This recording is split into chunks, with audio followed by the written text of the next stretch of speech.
Good afternoon, everybody. Welcome to this third session. I'm very pleased to be here. As Mandy and Inês mentioned in the beginning, I have been collaborating, reading some of the proposals, and I'm really very honored and happy to be here, engaging in this discussion on family plots. In this third session, we will have three speakers, and I will immediately start by presenting the first one, Inês Robalo, who is a PhD student in comparative studies, actually in the international FCT program we are running here in comparative studies. She is working on a project entitled Reading Objects in 19th-Century Literature and Culture, focusing on different authors and novels. Maybe she will mention them. Inês is part of the RIAL project, and she's a co-organizer of the conference, so she will be here in many and important positions and roles. Her talk today has the title Family Homes, discussing family heritage in the House of Ulloa, Los Pactos de Ulloa, de Emilia Pardo Bazán, and The Spoils of Poynton by Henry James. Thank you for the introduction, and thank you everybody for being here. What I'm presenting here today is part of a work in progress at its very early stages. This paper seeks to bring together two authors whose work has only very rarely been considered in conjunction. Not to argue that Henry James and Emilia Pardo Bazán were practicing the same literary aesthetics, but to broaden the perspective through which family homes are treated in 19th century literature. Despite the differences between the House of Ulloa and The Spoils of Poynton, this paper's contention is that in both novels, the house figures as a paramount interpretative frame for the issues of inheritance and heritage, not only at plot level, but, and this would lead to a further discussion, at a meta-literary one. This somewhat heuristic idea of considering the house as a frame in the narratives under appreciation here is grounded in Werner Wolf's contributions to the study of framing mechanisms in literature, and it is a basic assumption and generally accepted that frames are an array of metaconceptual clusters which carry out a central cognitive function and that of guiding interpretation in everyday experience, art, and literature. And thus, according to this author in his book Framing Borders, and I quote, "Frames are basic orientational aids that help us to navigate through our experiential universe, inform our cognitive activities, and generally function as preconditions of interpretations." And what he stresses is, as such, frames also control the framed. In a manner similar to the surroundings of the canvas, of the surroundings that we find in canvases and in pictures. In the field of literature, however, Werner Wolf argues that what is interesting to analyze are intertextual framings, and I quote, such as metafictional comments by narrators signaling the fictionality of a text, or certain discursive markers aligning a text with a certain genre. This is a very widespread and common understanding of what a framing can be. But however, the relevance for this study of Wolf's textual analysis based on framings is his conception of a process of mise en cadre, and which I will be equating with the function of houses in these novels. And Wolf finds this framing process, which he calls mise en cadre, at work in several frame narratives as a form of self-referentiality. To quote from a chapter in post-classical narratology, which he entitled Mise en cadre, neglected counterpart to mise en abîme, the term of mise en cadre consists of some discrete phenomena on an upper level framing level that illustrates frequently, but not necessarily in an anticipatory way, some analogous phenomenon of the embedded level, so that a discernible relationship of similarity is established between the two levels. So basically what he's saying is the frame, in frame narratives, the frame itself already has cues, and that will later on be interpreted as having had a foreshadowing or of meaning in the narrative. But he says that, of course, normally the process of this cognitive and interpretative process is only made afterwards, so a posteriori. And to finish with this more theoretical introduction, he goes on to say that mise en cadre technically operates in a way of showing rather than of telling. The examples that he chooses for developing this concept and the way that the mise en cadre works at the level of the frame narrative is Joseph Conrad's The Heart of Darkness, where he says that where he mentions that the description of London and all the metaphors of darkness are already foreshadowing what the reader will find in the story within that frame that takes place in Congo. So this is his basic way of looking and using this concept. But as you might rightly point out, neither part of Bazán's The House of Ulloa nor James' The Spoils of Poynton are frame narratives of the type of the story within the story.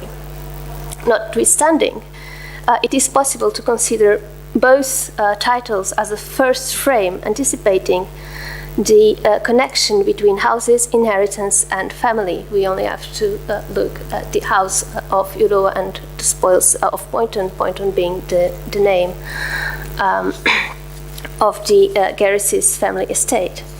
Thus, what will be briefly outlined here is a proposition to regard the houses in these novels as instances of mise en cadre devices through which family relations are problematized, in that houses themselves are also object of contention. So let us then start with The House of Ulloa. The story told in this novel, published in 1886 by Emilia Pardo Bazán, is set in Galicia against the background of a declining old regiment, like in many other European countries where the Ancien Régime is coming to an end in the aftermath of the French Revolution. Only in Spain it took place much later.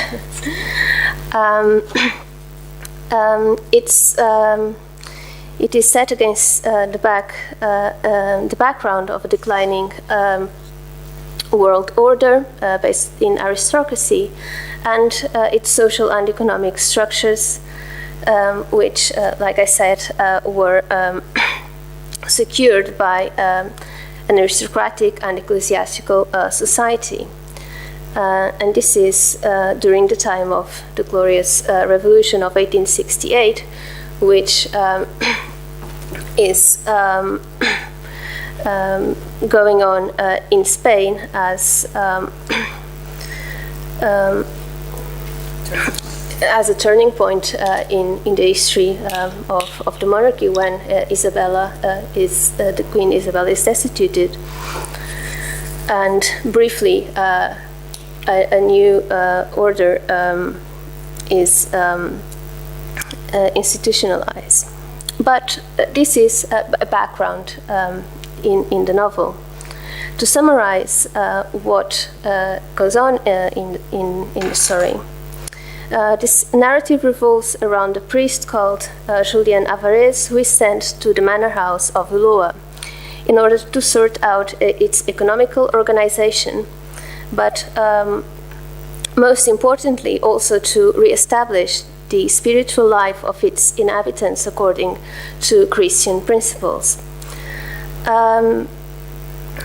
He is sent to this detached manor house in Galicia countryside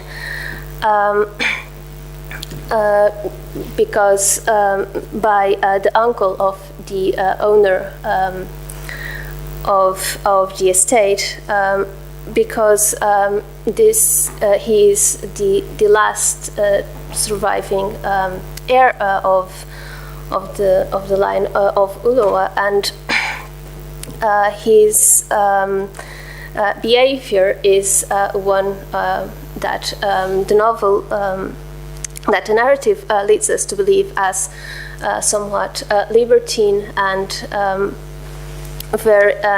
disrespectful against any kind of moral code. This heir is called Dom Pedro Moscoso, and his main occupations are hunting. He's not educated, so he's not educated. He just very much indulges in the pleasures of the flesh, and is not a very conscientious person. He's really portrayed as an utter villain with a very and adding to that, someone with a very poor intellect. So the priest is sent to this desolate place in order to reestablish its former state.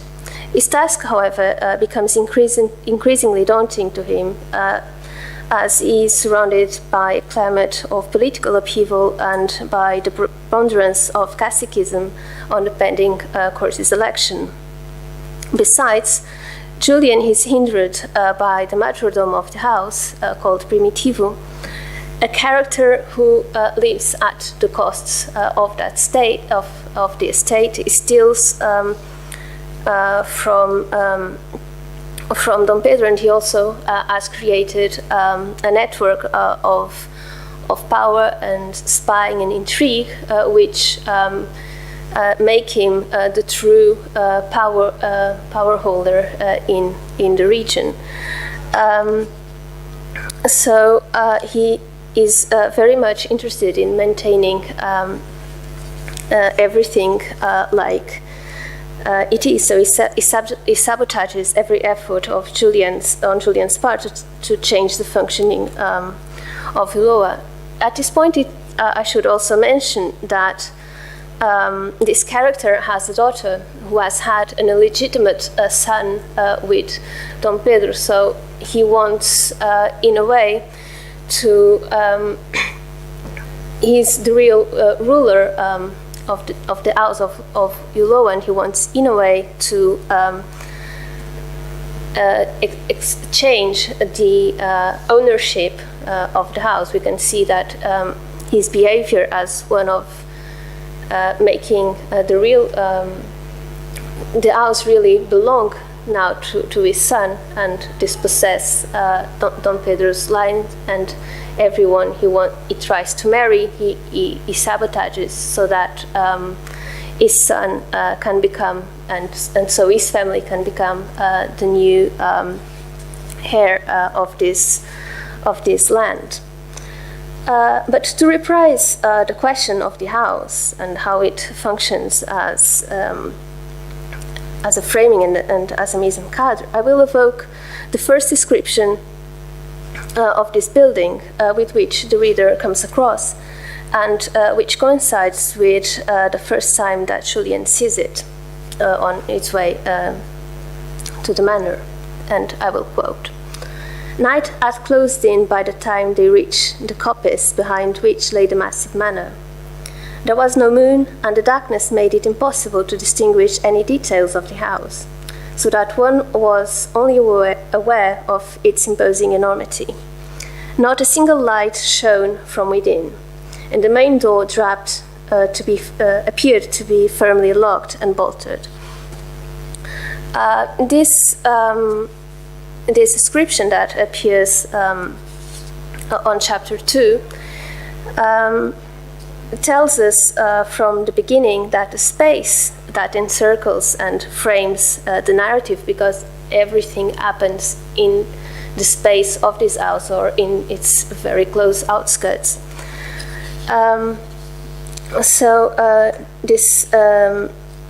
This space that encircles the story that we are being told, for the most part, signals an atmosphere of opacity, which not only characterizes the moral environment and the intentions of the characters involved in the intrigue, but also the opacity of family relations. It is very interesting to note that the characters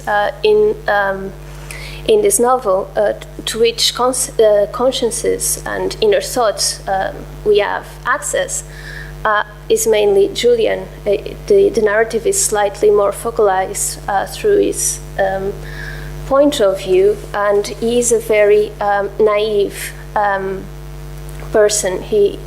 We are told that he is unable to interpret a character correctly or to read the characters around him. On the other hand, the characters that we could call master plotters, like Primitivo, they become completely opaque to the reader. We only see the effects of their actions, but not their machinations as they are being made and thought through. The reader is not never given a real insight as to what goes on in their heads. So the house being being described as this dark place with no light very much already underscores that what we as readers are going to find out in this narrative is this very confusion and impossibility to read the characters, and also the very dire moral, according to what the standards that this narrative wants to impose, the very moral decay of the people, of most of the characters involved. And 5 more meters. Oh my God. There are also other episodes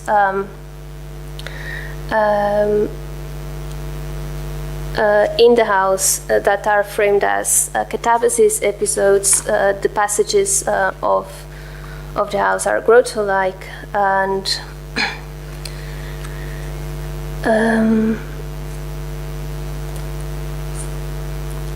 yes, and it is in moments when, well, no, I don't have time to go on. The secret of Pedro Moscoso's illegitimate son is because he marries one of his cousins, but she doesn't know that he has this son, and she only finds the complete story, and she only understands the complete story in as she goes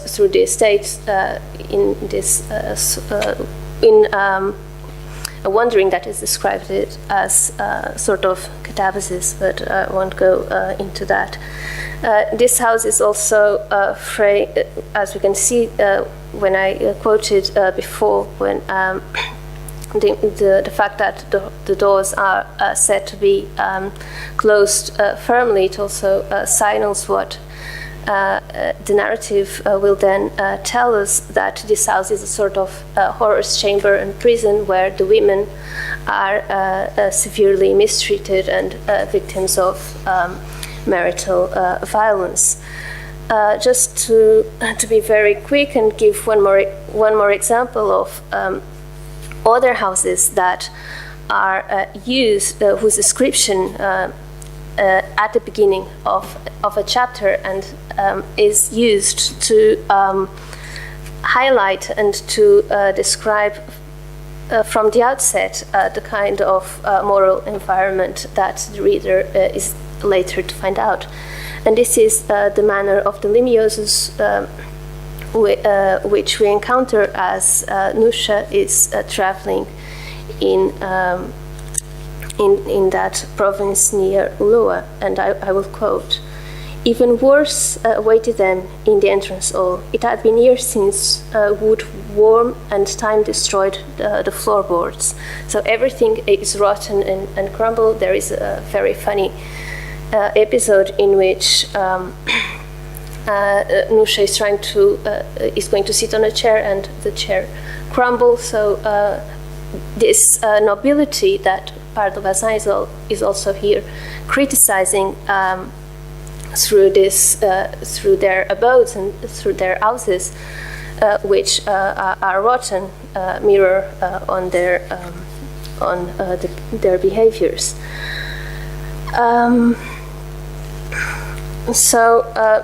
These were examples that we can find in the House of Ulloa.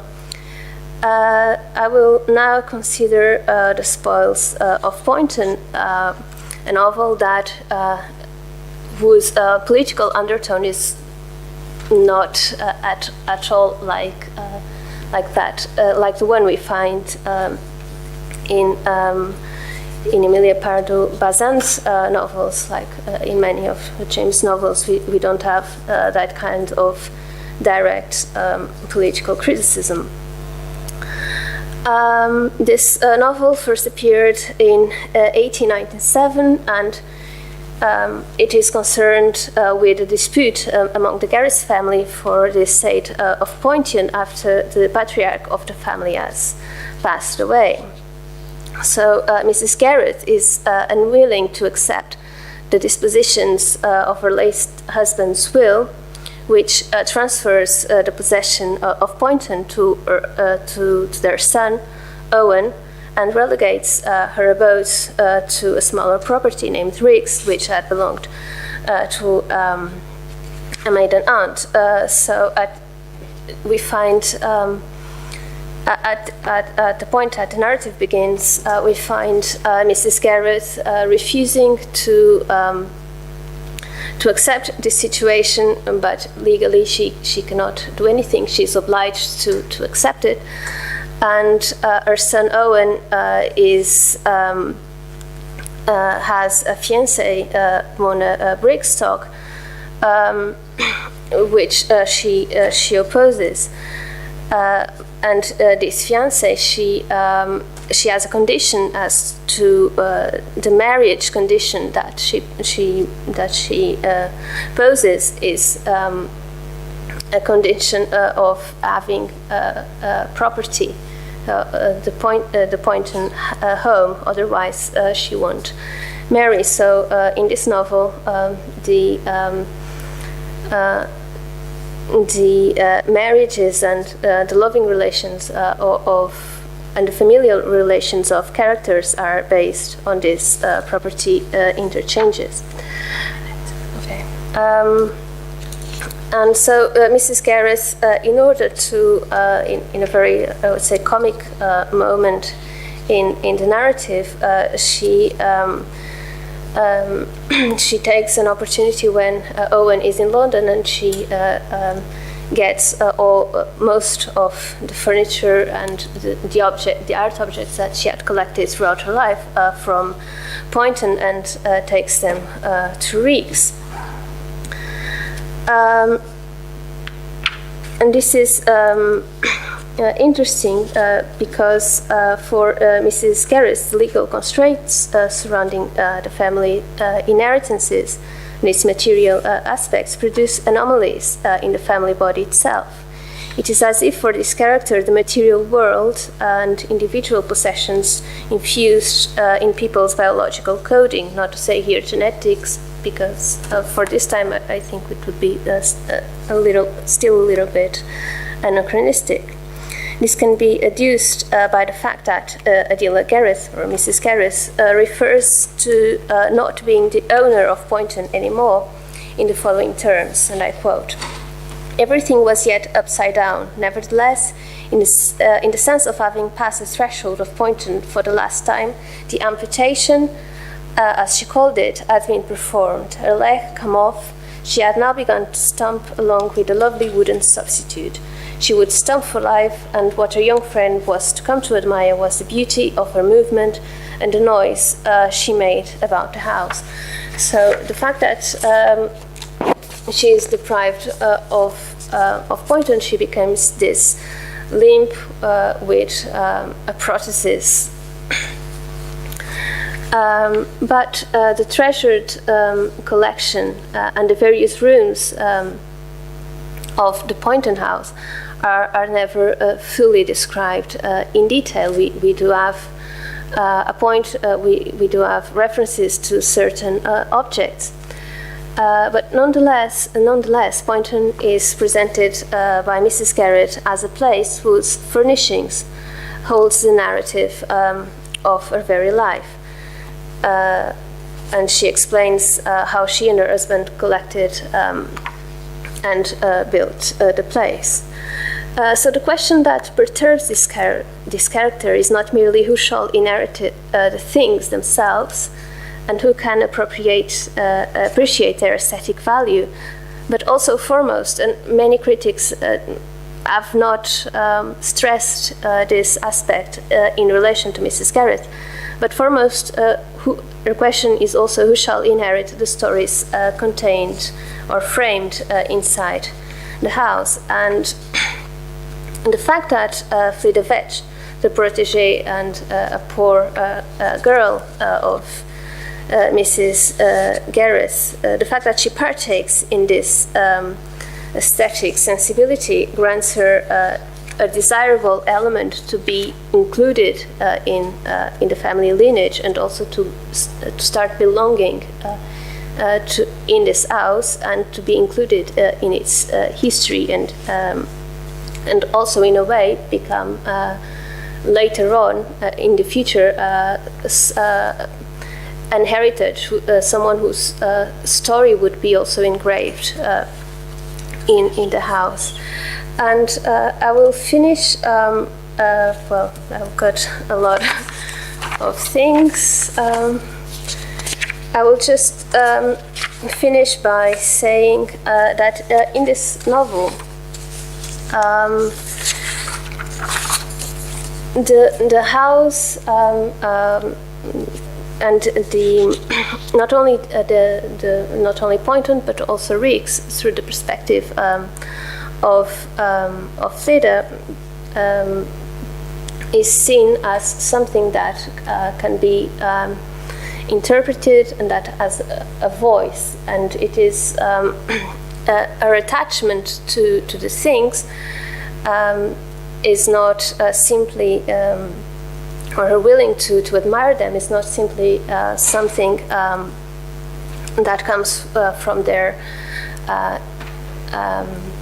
material or pecuniary value, and not even aesthetic value, but also she's a character. I didn't have time to go into that. She can imagine stories. She can, with those objects, she can create narratives. So with the furnishings of the house itself, in a way, she can hear the voices. And she calls at some point in the narrative the ghosts that exist in these walls, and so I will finish with this. Who is Associate Professor at the Department of Comparative Literature and Theory of Literature at the University of Belgrade. Well, welcome for coming from such a long way. She specializes in 19th century French literature, completed her PhD in Université Paris 4, Sorbonne. Most recent books, Le savoir et la connaissance dans la tentation de Saint-Antoine et Bouvard et Pécuchet de Flaubert, 2010, and 3 essays on Flaubert, 2015, many articles on these topics. And she will today talk to us about the auction and the loss of family values in Flaubert's L'éducation sentimentale. Thank you. Thank you very much. It's a pleasure to be here, and I would like to thank the organizers for inviting me. One of the most significant modern novels, Flaubert's L'Éducation sentimentale, is often regarded as the narrative of disillusionment, pessimism, and failure. The main protagonist, Frédéric Moreau, the man of every weakness, as the narrator informs us, represents a new type of hero, lacking ambition and focus, led by his passionate love for the unattainable Madame Arnoux, a married woman and a mother of 2 children. Giving a new meaning to the conventional theme of the 19th century novel, the love between a married woman and a young man, Flaubert indirectly addresses family issues. Unlike Balzac in The Lily of the Valley or Stendhal in The Red and the Black, Flaubert gives a detailed account of the gradual decay of the Arnoux family. Bearing significant traits of the Bildungsroman, the novel depicts not only the hero's peculiar coming of age, but also the critical intersection of the public and the private. The protective home environment stands in stark contrast to the threatening external circumstances, the unrest in the streets, politics, prostitution, and change. I will try to point out the crucial scenes in the novel which convey the images of Frédéric's fascination by Madame Arnoux' persona. As we shall see, a large part of the attraction stems from her maternal image and grace as seen in her domestic setting. The narrative camouflage depicts everything as seen through Frédéric's gaze. Many precious objects belonging to Marie Arnoux are idolized by Frédéric as symbolic, standing for the fetish, the metonymy of the beloved woman. However, the details of the setting are not limited to their symbolic value.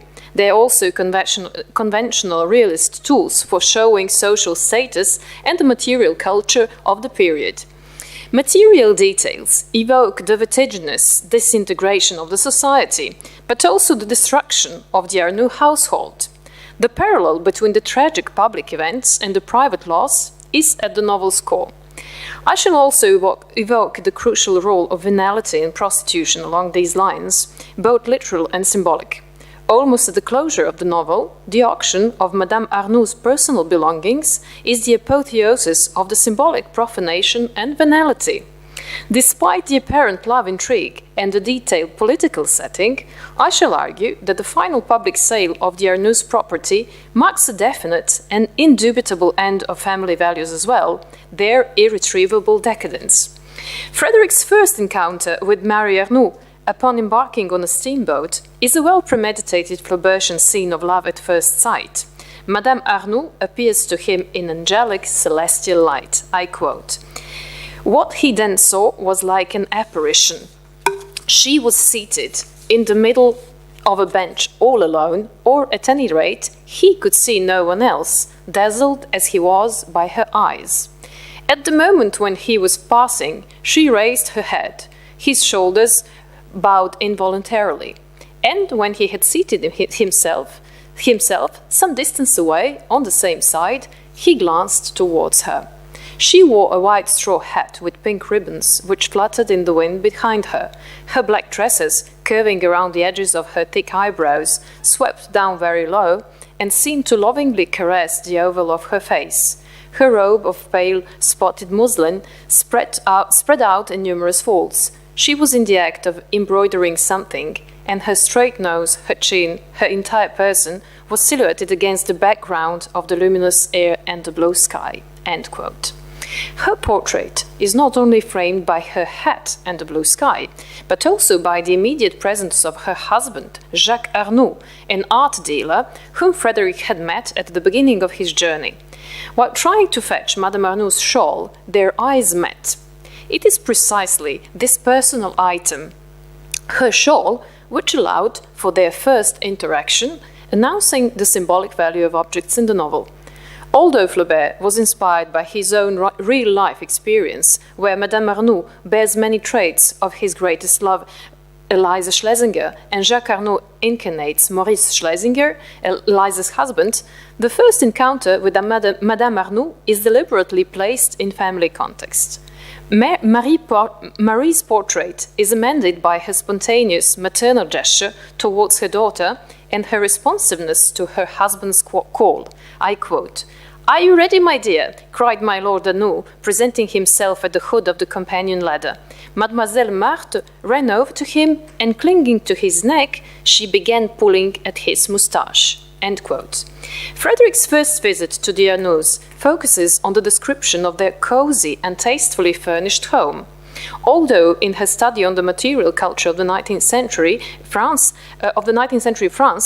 Janelle Watson associates the artistic interior with painters' atelier, we can see the art dealer's taste here different from the bourgeois predictability. I quote, "The anteroom, decorated in the Chinese fashion, had a painted lantern hanging from the ceiling and bamboos in the corners. As he was passing into the drawing room, Frederick stumbled against a tiger skin. The place has not yet been lighted up, but 2 lamps were burning in the boudoir in the far corner. Mademoiselle Marthe came to announce that her mamma was dressing. Arnoux raised her as high as his mouth in order to kiss her. Then, as he wished to go to the cellar himself to select certain bottles of wine, he left Frederick with the little girl." End quote. Further on, Marie's particular beauty is once again underlined by her maternal instinct. I quote, "From time to time, she bent forward a little, turning aside her head to address a few words to her little daughter, and as she smiled on these occasions, a dimple took shape in her cheek, giving to her face an expression of delicate good nature." End quote. The narrator's comment, masked by Frederick's gaze, ends the description of the interior by pointing out its domesticity. I quote, "It was altogether a peaceful spot, suggesting the idea of propriety and innocent family life." I quote, "The globes of the lamps, covered with a paper lacework, sent forth a white light, softening the color of the walls, hung with mauve satin. Through the bars of the fireguard, which resembled a big fan, the coal could be seen in the fireplace, and close beside the clock there was a little chest with silver clasps. Here and there things lay about which gave the place a look of home, a doll in the middle of the sofa, a fichu against the back of a chair, and on the work table a knitted woolen vest, from which 2 ivory needles were hanging with their points downwards. It was altogether a peaceful spot, suggesting propriety and innocent family life." End quote. It is at this moment that the reader gets introduced to Madame Arnoux' treasure, a special gift her husband had given her. I quote, "She went into her boudoir to look at the little chest with silver clasps which he had noticed on the mantel shelf. It was a present from her husband, a work of the Renaissance." End quote. This is how this particular object became the bibelot, one of the key terms analyzed in Janelle Watson's study, symbolizing both the bourgeois accumulation and the cheap serial decoration. I quote, "By the 1880s, the medieval French word bibelot, knick-knack, which in the 15th century designated miscellaneous household items of little value, is revived by the most elite among Parisian collectors to designate the objects most precious to them, even though the term is also used to refer to the cheapest industrial kitsch." End quote. The address Rue de Choiseul 24 bis is not the only dwelling place of the Arnous. Watson emphasizes very frequent change of residence in the novel, as well as the numerous descriptions of dwelling spaces, more than 15, which is a major indication of private instability. The subsequent marital and political turmoil is announced by the undermined stability of the home. At the beginning of the 19th century, its solidity was reflected by its fixity. Before moving to Creil, where Arnoux' next business would be the fabrication of ceramics, Frederick was invited to their house in Saint-Cloud. The setting is a different one, allowing for Marie Arnoux' portrait lit by the setting sun, as well as for the description of a certain artistic taste. I quote, Nothing could well be prettier than the dining room, painted in water green. At one end, a nymph of stone was dipping her toe in a basin formed like a shell. Through the open windows, the entire garden could be seen with the long lawn flanked by an old Scotch fir, 3/4 stripped bare. Groups of flowers swelled it out in unequal plots. And at the other side of the river, extended in a wide semicircle, the Bois de Boulogne, Neuilly, Sèvres, and Meudon. End quote. However, the reportedly idyllic relationship between the seemingly perfect husband Arnoux and his wife turned out to be a sheer illusion, as she, apart from having been accidentally stung by a needle in the bouquet offered by her husband, had a display of nervous behavior in Frederick's presence. Even in that delicate situation, when she wanted to express her appreciation, Madame Arnoux doesn't lose any of her maternal composure and praises Frederick's fondness of children. Frederick will spontaneously visit Marie Arnoux at her husband's ceramics factory in Creil, where they also spend some time walking and thus underline the absence of home and fixity. Her marriage to Arnoux was becoming progressively dysfunctional, as Arnoux was seeing a high-end prostitute, Rosinette, ironically nicknamed the Maréchal. Rosinette stands for both literal and symbolic prostitution, for she is not only Arnoux' mistress, but also the woman who shares his wife's precious objects. Arnoux gives Rosinette what he had previously given to his wife, only to bring it back to Madame Arnoux later on. One of the objects that circulate from Marie Arnoux to Rosinette is the precious coffret. It is not only in the context of the overall mobility and change in the novel, which General Watson aptly highlights, that the coffret acquires symbolical meaning. It is in the context of true profanation. Although the object itself remains physically intact, it has been tarnished, disgraced, and tainted by the touch of the public woman devoid of virtue. The token of love had equally lost its exclusivity and authenticity, degraded by Rosinette's temporary ownership. Thus, the prostitution in the novel is truly destructive, not only on the carnal level, but on a higher symbolic plane as well. Arnoux and Frederick share the same mistress, Rosinette, and Jacques Arnoux is systematically destroying his marriage and family bliss by belonging simultaneously to the world of legitimate marriage and to the universe of the kept women. The idea of venality and corruption of prostitution ceased to rely upon its once taboo and anti-bourgeois flavor. On the contrary, Rosinette aspires to higher social status. Analyzing family issues in the 19th century France, Claudie Bernard evokes the following three major roles of prostitution: sexual initiation of the young man, relief for the bachelors, and unwinding for the frustrated husbands. That the family is in peril is indirectly confirmed by Alain Corbin's well-known study, Women for Hire, Prostitution and Sexuality in France after 1850, which traces the pivotal change in prostitution after the gradual extinguishment of the semi-clandestine bordellos. The kept women, like Rosinette, are no longer women from the margin, serving solely for paid sexual gratification, for their ambition in the second half of the 19th century is to climb the social ladder and imitate the habits of the bourgeois women. Later on, the figure of the prostitute undergoes a major transformation, becomes more complex, and underlines, as Corbin states, the precedence of the erotic over the genital. It is also associated with the illness, syphilis in particular, and all sorts of moral corruption that threaten the predictable, secure, and cozy family life. By the end of the novel, before the auction scene, Arnaud's downward spiral ended in his selling religious objects. Frederick saw him through the window shop. He looked old, exhausted, with red pimples round his temples, a clear symptom of syphilis. In his study, The Rules of Art, Pierre Bourdieu depicts what he calls the fields of power in the social space of the novel, which can be easily distinguished during the social gatherings. According to Bourdieu, there is a major opposition between the pole of arts and politics on one side, represented by the art dealer Arnaud and his friends, composers, sculptors, poets, and the pole of political and economic power, embodied by the banker D'Ambrose on the other. Arnaud is certainly a very ambivalent character, as his behavior confirms. He counterfeits love by juggling between his wife and Rosinette, and is also motivated by the profit in the arts. That is why his status is inherently dualistic, as Bourdieu affirms, I quote, "Businessman and merchant, among people who owe to themselves the refusal to acknowledge or to be aware of their material interests, he is destined to appear to artists as a bourgeois and to the bourgeois as an artist." End quote.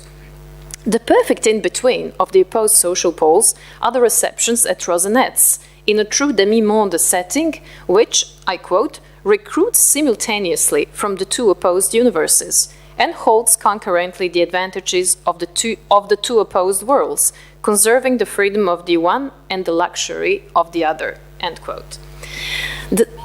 The salons of courtesans are the proof of their social aspiration, but at the same time of their ineptness and indelible vulgarity. Usually of humble origins, illegitimate daughters like Rosinette, the kept women profited from the financial protection of their wealthy protectors. Richly furnished apartments, fine clothes, and servants were some of their newly acquired privileges.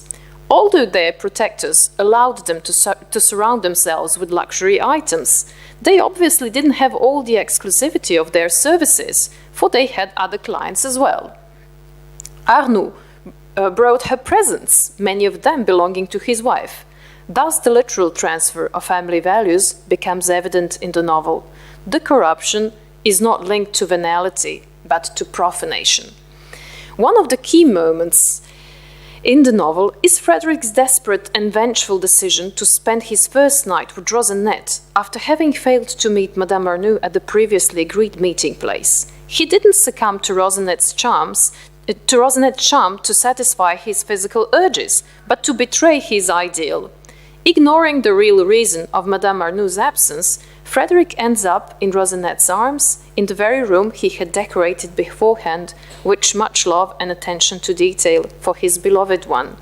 This symbolic adultery coincides with the very outbreak of February days in 1848. Thus the revolution, prostitution and profanation are inextricably linked. The family motive intervenes here, revealing one of the rare occurrences where the events are not represented through Frederick's gaze. Madame Arnaud's son, Eugène, had been suffering of croup, and his life had been at stake. Marie Arnaud was frightened and shaken, and after the happy outcome, interpreted her son's illness as a providential warning against her potential liaison with Frederick. The risk of adultery for such a dedicated mother is also a sure sign of the undermined family foundation. This episode indirectly prepares the final crescendo at the auction.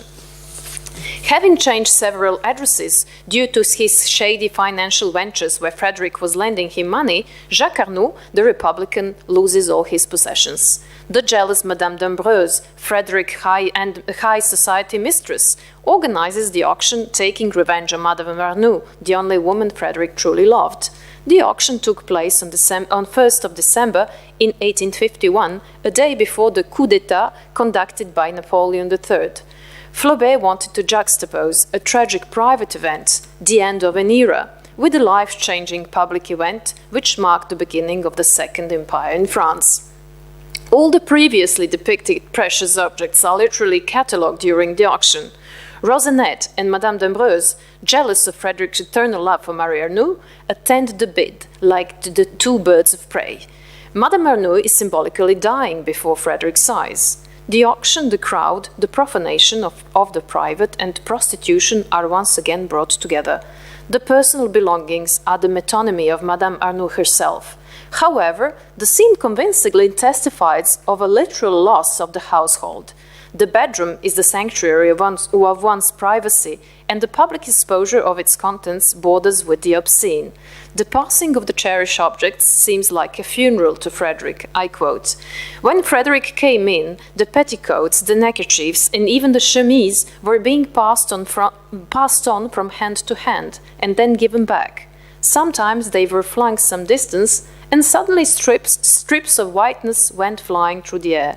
After that, her gowns were sold, and then one of her hats, the broken feather of which was hanging down, then her furs, and then 3 pairs of boots.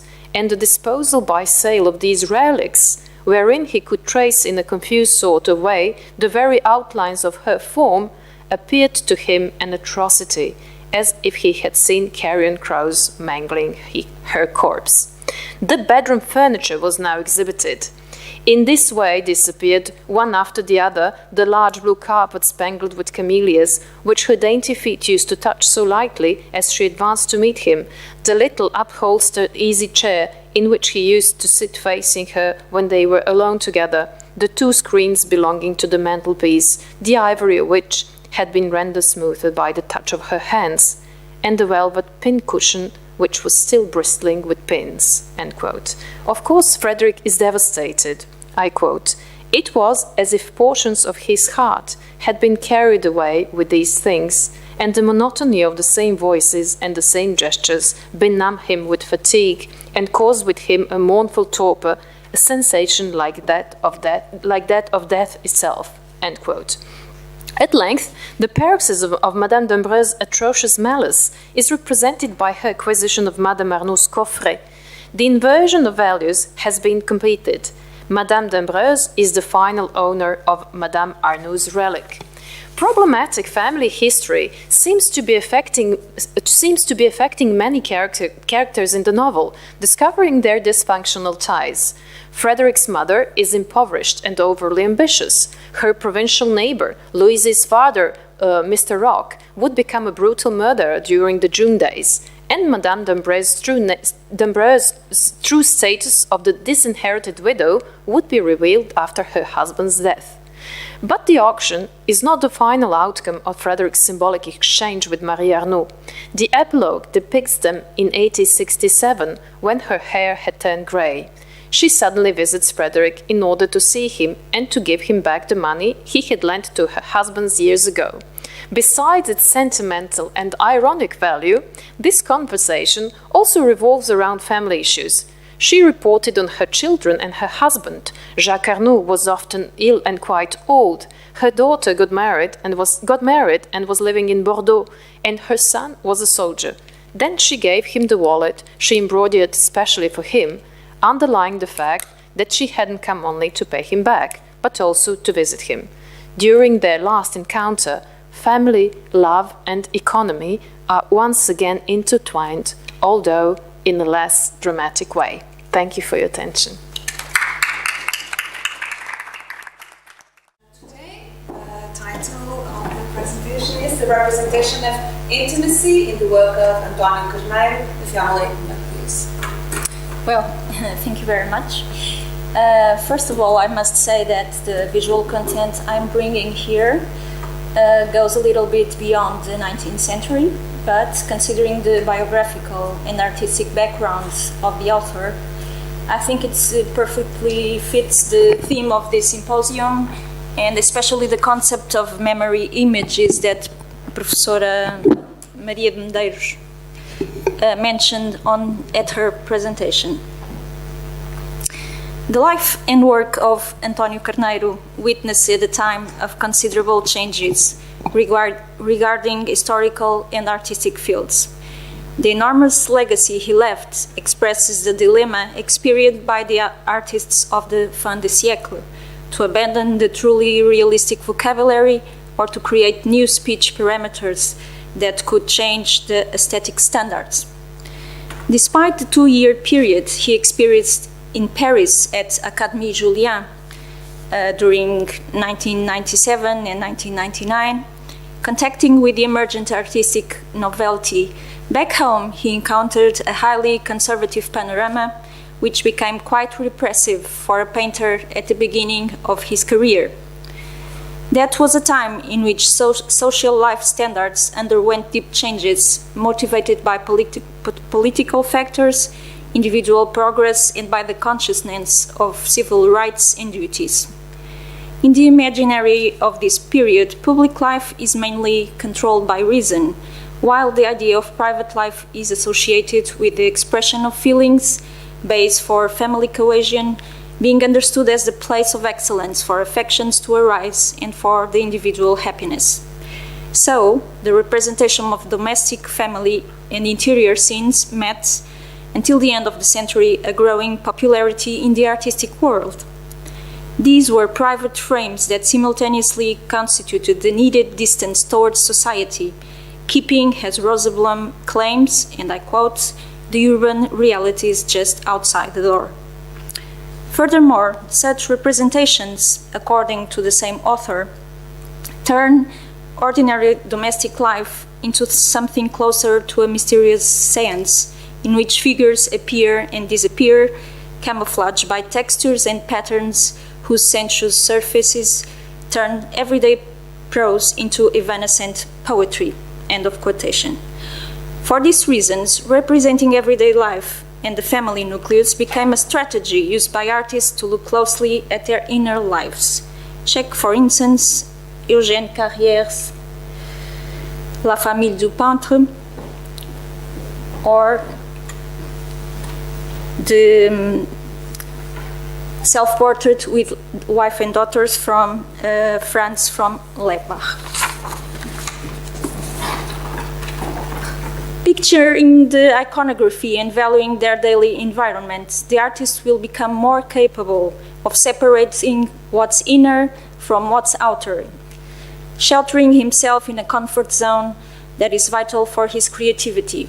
Private life offers the individual a stronghold, and his intimate space turns to be crucial for the free expression of the self, which meets by those means personal, unit, and truth. By the end of the 19th century, this experience acquires a renewed sense, namely with the advent of the bourgeois class and with the changes that occurred in the social and economical spheres, which made the outer place a dominium capable of irreparably corrupting the individual. It is a result of this confrontation and insisting in the everyday subject that Madalna pictures the intimate aesthetics, defining it as, beginning of quote, laquelle qui valorise les liens que l'artiste noue avec son environnement journalier. End of quote. That was quite a long journey for history of art in this sense, and the influences that arrived to the intimist painters of the fin de siècle comprise time-lapse that comes from the Flemish and Spanish old masters, especially Velázquez, passing through Holbein and Dürer to the more modern ones like Manet, Degas, Whistler, and also Bucklin, or even Turner. In Portugal, the representation of family wasn't easily accepted as a painting subject due to the popularity of naturalistic representations that crossed the second half of the 19th century, which preferred en plein air and landscape scenes. However, and similarly to what was happening through Europe, this iconography was mostly experienced by history painters because of the practice inside the studio. In the context of Carneiro's artistic world, his family circle proves to be preponderant, a true pillar in the painter's life. A considerable number of drawings, oil paintings, and pastels make the apology of the Carneiro's family environment harmonious and peaceful. Most of these works were frequently displayed but never went for sale. Besides the public and social commissions, these private representations were part of his most intimate atmosphere. They present a kind of mystic aura only possible to achieve thanks to the presence of a husband and a dad. It is due to them that we are able to consider the concept of intimate portrait. This practice points to everyday life at the same time that it contributes to the edification of the self's memory. Constituting a family iconography is a guarantee of authenticity in a social and order basis. Thus, these works acquire double compromise of representation, the one of the portrayed people and the one of the painter's presence through the portrayed person.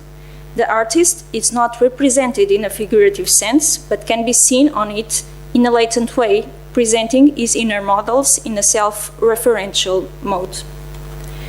Within the several subjects that constitute his artistic work, António Carneiro assumed his preference for portraits because he thought it would be more suitable to his lonely and contemplative temper.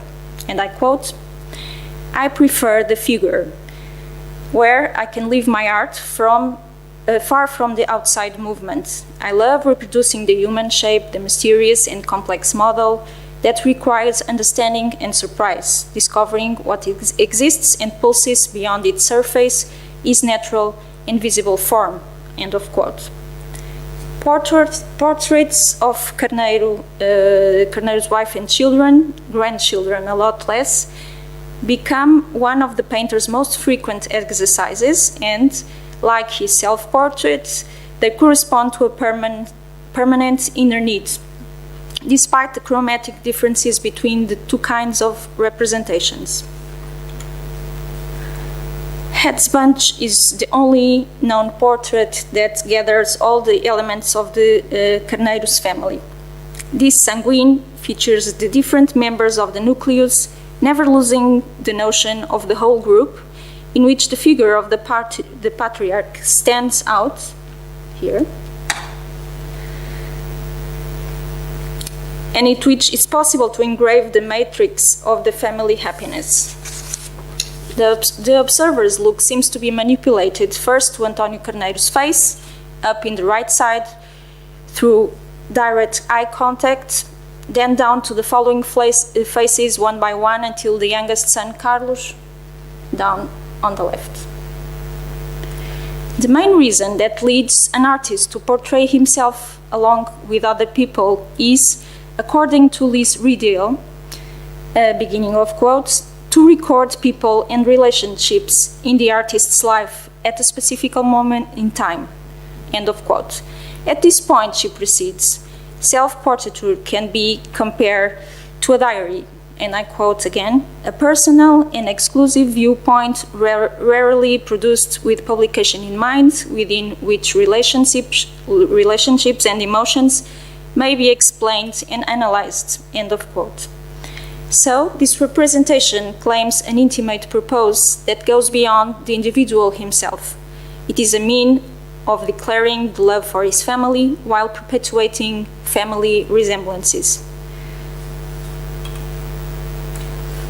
Painting in Paris, the painter's wife, Rosa Carneiro, picks the same formula that Rembrandt used in his portrait of a girl that Carneiro sees in Milan the very same year. According to his travel diary, he noticed the effect of the lady's head emerging from a dark background. This way of representation, representing heads or faces that emerge from darkness as spectral figures, becomes the painter's favorite. The sense of isolation reinforces their aura of ethereal figures raised above the mortal condition. On another portrait of the painter's wife, which is at Carneiro's studio in the city of Porto, the model looks towards the painter in an atmosphere that is a result of the artist's sensibility and emotiveness, with similar aesthetic treatment.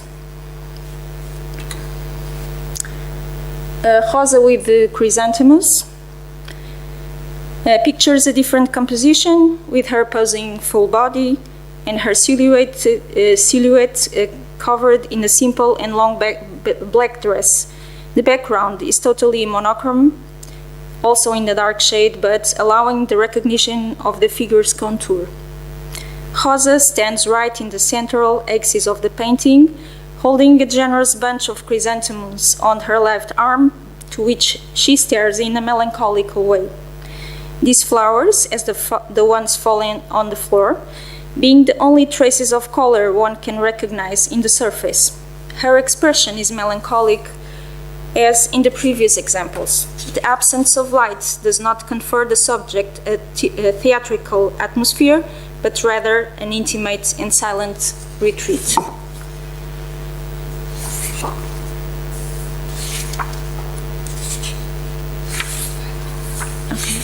Okay, I think I lost one page.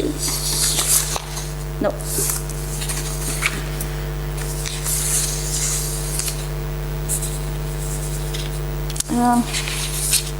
Maybe I think I lost one. Sorry. We have one similar composition to the one we saw before, but it's made more or less 20 years later. That is Carneiro's daughter, Maria, also with the chrysanthemums. It's also the same motive, but treated in a different aesthetics. This is not so dark as the wife of Carneiro.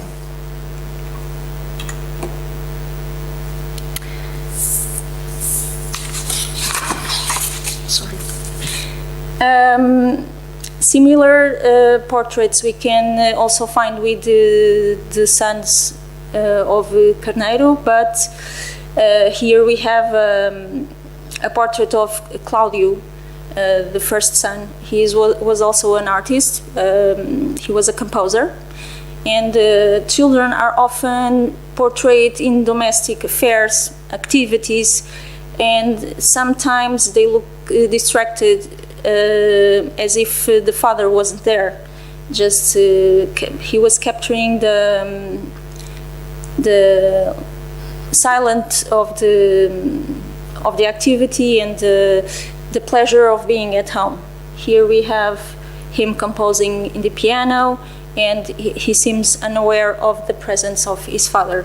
His father was here like a voyeur, and Cláudio is wearing a monastic outfit that was used by his father when he dedicated himself to the activity of painting in the studio.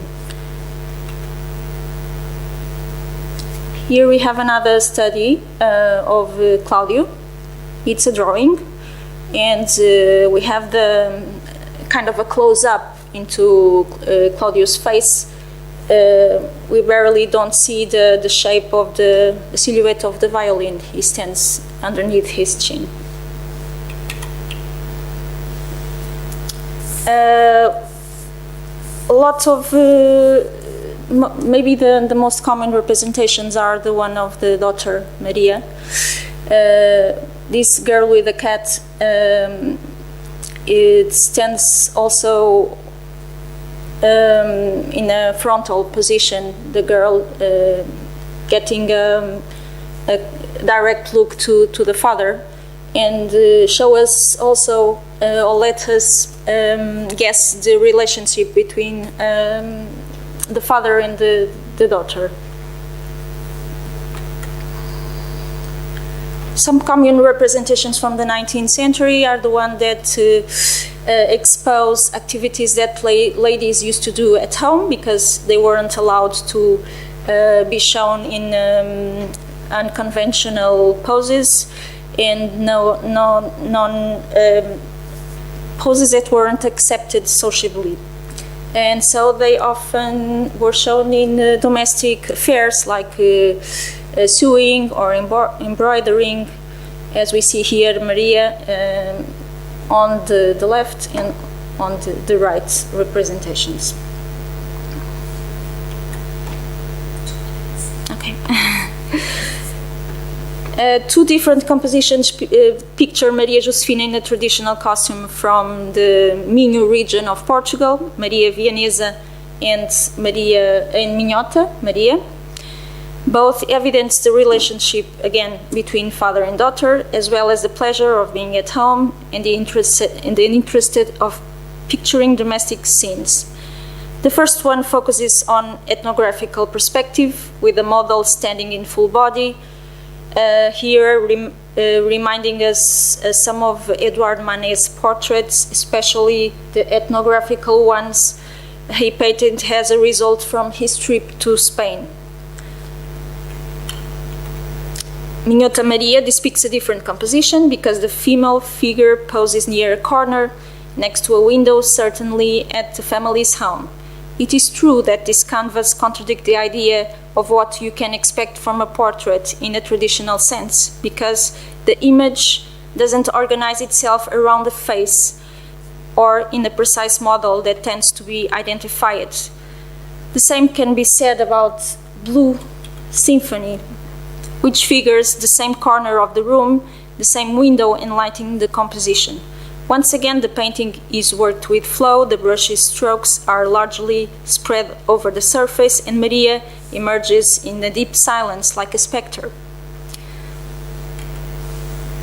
In Maria Josefina's Sick, the painter looks for a different approach in terms of composition and of its plasticity.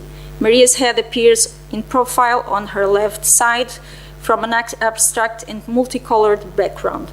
The circular patches at the bottom contrast with the firm lines that suggest the dress in a two-dimensional representation a la Toulouse-Lautrec. The same scheme can be seen in the pastel entitled Maria from the same year. In this case, Maria is looking forward, her left hand holding her neck. Both gracious and lively, these drawings seem to contradict the image of a young life caught by illness, because she died in 1926, a few months later from these last two representations. Finally, a portrait of Carlos Carneiro, like a horse rider, is another example of the representations in which the painter sought to feature a particular iconography regarding his descendants. In this case, the youngest son is in a full-body pose in the middle of the painting, wearing a horse rider outfit. His standing position is neither circumstantial or distracted, but follows a larger formality in a certain model elevation, a fact that is noticeable in his self-expression. A painter like his father, Carlos had a strong personality, being acquainted with the artistic community in Lisbon, and he was also an elite sportsman keen on aviation and ski. Once again, the influence of Manet is recognizable, given the range of colors and the abstract and faded background. It can be said that, moved by his artistic practice and for the will of recognizing himself in others, Carneiro always leaves a personal trace in the portraits he creates, having his family as a motive. Through his own way of seeing, he also works in himself, considering the bonds that unite all of them. It's a kind of revelation process explained by these words of Oscar Wilde, and I quote, "Every portrait that is painted with feeling is a portrait of the artist, not of the sitter. The sitter is merely the accident, the occasion, and is not he who is revealed by the painter. It is rather the painter who, on the colored canvas, reveals himself." Thank you for the attention. Belongs more to real decadence as a literary school, if I may say. But certainly, l'éducation sentimentale is at the same time the warning of decadence, and maybe not utterly pessimistic. It is quite pessimistic, but I just do not think that it's really very, very bleak. So Flaubert exposes really the real corruption of his time and the corruption of the family itself. Not only the corruption, but it's really physical disappearing. But so decadence is really at the core of the novel as a notion and as something that is a theme at the same time. So I don't know if I responded well to. Thank you.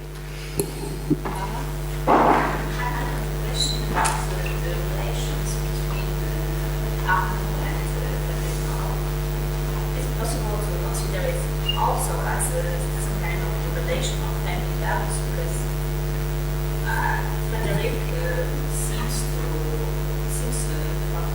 several years to take the place of Monsieur loving his wife and taking his mistress, and then after all, when Madame Arnaud becomes a widow, nothing happens.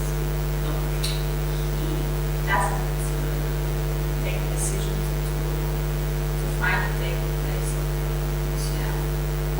you mean when she comes to visit him the last time? Yes.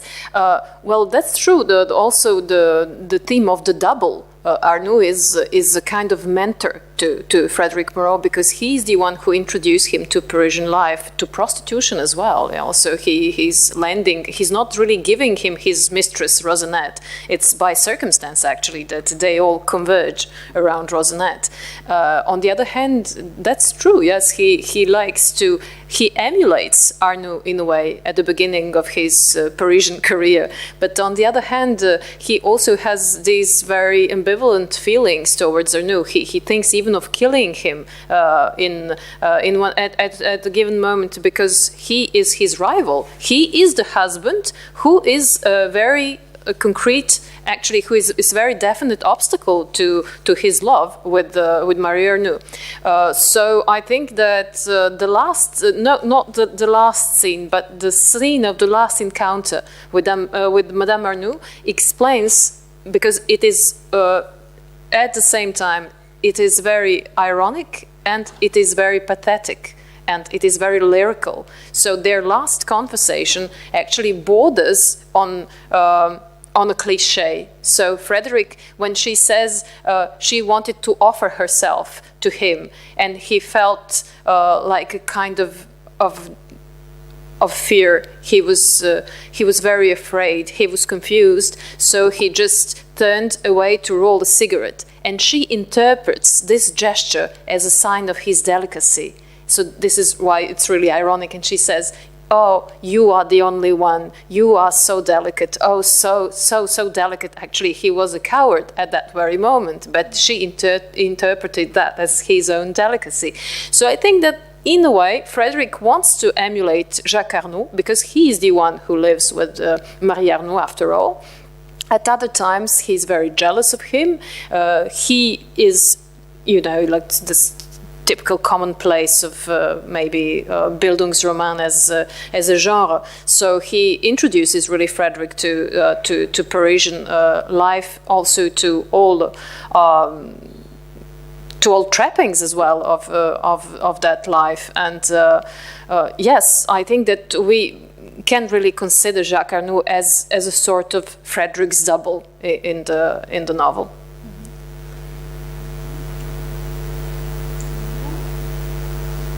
I actually have a question. I think it's for all of you. In a sense, you all talked or showed and talked about houses and householding and property. But in what sense the pieces and the works you've been dealing with represent houses as homes? As I think in the end, in the pictures by Carneiro, in the painting by Carneiro, all the intimacy and the family home is felt as a safety place and a place of identity and identification. I wonder, well, I would like to have your comment on that, but I wonder if in the novels we can also feel that being at home or having the property is in some sense felt as a place of home and domestic authenticity, or I don't know. Yes, I think home is pictured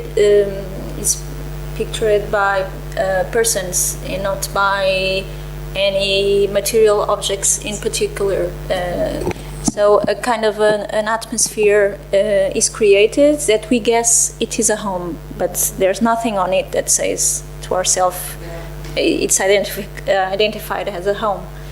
Because this window could be anywhere, any interior, but we know that life in that time existed, familiar life existed inside the barriers of the walls of a family house. So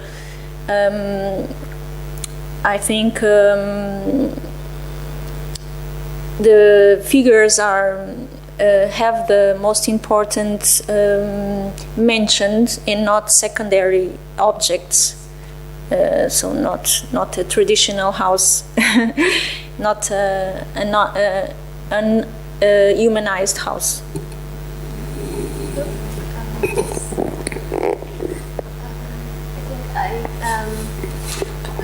I can answer that question by the way of Henry James, The Spoils of Poynton. But I think in this novel there is not one single idea of home, and perhaps that is one of the problems that we can see as highlighted in the novel. The several characters have different ideas of what is a home, and what, if we want, what that physical space should contain. For instance, if we think of a very small episode when Fleda Vetch is forced to go back to live with her father, we have in London we have his rendering of what is a home in that material sense, in what for him constitutes a good family setting. He has collections of bibelots, ashtrays, and something that as very that through the eyes of Lida do not make a proper home. She finds it horrid. So it varies a lot. Also, the brickstocks in Waterbath, they in a way they represent the new rich and this bourgeois class who, if we can to simplify a lot, that have in their homes the objects chosen more by their price and their functionality and their comforts. And for instance, for Mrs. Gareth, that does not constitute the right setting for a home. So it varies a lot.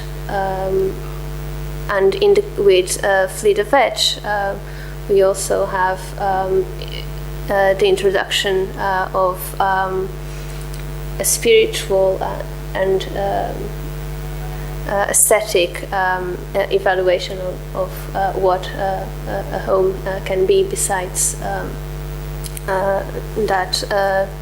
those particular objects and that constitute it. So I don't know.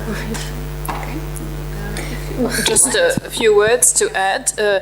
I just think that Inés's presentation is very good, because we can actually see that you brought up the external appearance of a mansion, of a household, but on the other hand, here we see the interiors on the paintings and really the cozy, the family atmosphere. I think in the French novel, in particular in L'Éducation sentimentale, there is also an emphasis on a certain material level that must be attained in order to have a cozy home. So you cannot have a cozy home if you have a I don't know, if you have a tent. I mean, you can feel at ease, but you don't have a cozy home. So there's a certain fashion. There's a certain materialistic fashion, if I may say, that really is very binding. So Frederick is partly a consumer, so he likes to buy. He indulges himself in buying new clothes, new gloves, new hats, new items, new bibelots for his own household. So he really likes to keep up with the Parisian fashion. So I think there's a kind of a must that you must attain if you want to be close or come close to, of course, this kind of bourgeois taste. We see that Arnoux household is different because he's a slightly bohemian, not slightly, he's bohemian, and he wants to have a different household, which is quite, it's not really uniform, and it's different. But on the other hand, he has and possesses very expensive items. So even if it's not literally bourgeois, it comes very close to this kind of social competitiveness, if I may say. So I think in l'éducation sentimentale there is a level that, indirectly should be attained in order to have a cozy house. Thank you so much. We really now have some hot coffee. And